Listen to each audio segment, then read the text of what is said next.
Today's video is going to focus on how to access the teacher and student resources which are attached to your Matilda ebook.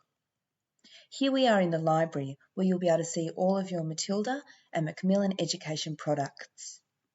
Today we're going to use Good Science as an example for how to access student and teacher resources. You can access your resources in two ways. You can enter the ebook or you can go straight to the Resources tab. The Resources tab is the fastest way to access the teacher and student resources. Let's have a look. Here you can see we've entered the Resources tab. We've logged in with the teacher code, and as you can see, you have access to Teacher Edition. Here are all of the resources organised by chapter. Many of the resources are tagged as teacher only. Only you will be able to view these. Any resources which are blank are accessible by your students.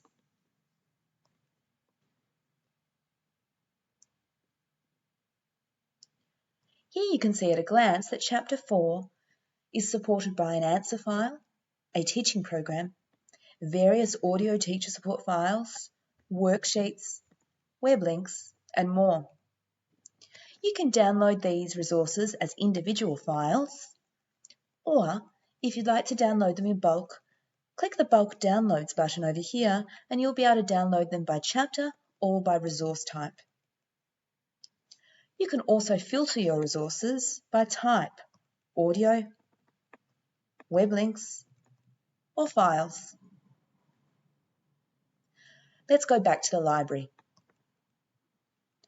You can also access your teacher resources by using the ebook button. This is the way your students will access their ebook. The bookmarking functionality ensures that your ebook will always open on the most recent page that you visited. You can navigate quickly to the page you're looking for by searching for a key term, or even faster, using this table of contents to jump to the chapter you're studying. For example, classification. Here we have the first page of the classification chapter.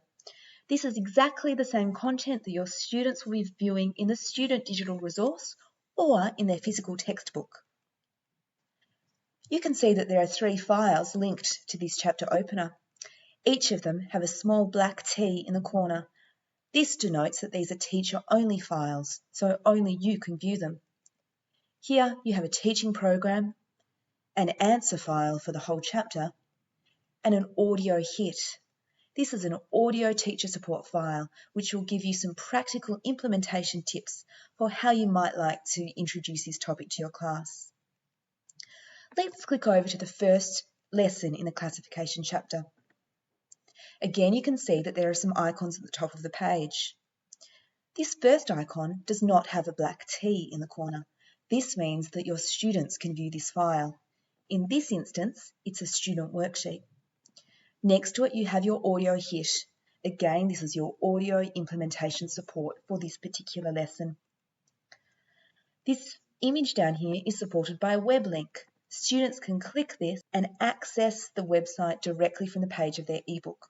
Down in the bottom right corner, linked to the skills criteria for every lesson, is a quiz. These quizzes are auto-marking to save you time and to help your students take control of their own learning. Most of the quizzes have between 3 and 5 questions, and they're designed to give you and your students formative feedback. After completing the quiz, you can quickly ascertain whether you need to reteach any of the key concepts from the lesson, or if you and your students are ready to move on. Another handy way to access your resources is by clicking this button. This shows all of the resources in the ebook.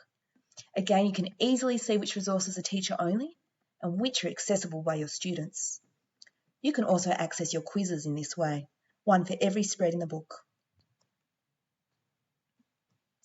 Instead of clicking through spread by spread, the fastest way to move through your ebook is to type in a page number. Here we arrive at the end of the chapter. Each chapter final challenge is supported by an end of chapter quiz. The quizzes are accessible by students and they are auto-correcting, to help you save time and to help your students take control of their own learning. That's all for today's video. Please have a look at our other videos for tips about how to annotate and customize your ebook, how to create classes, and how to create learning groups within your school.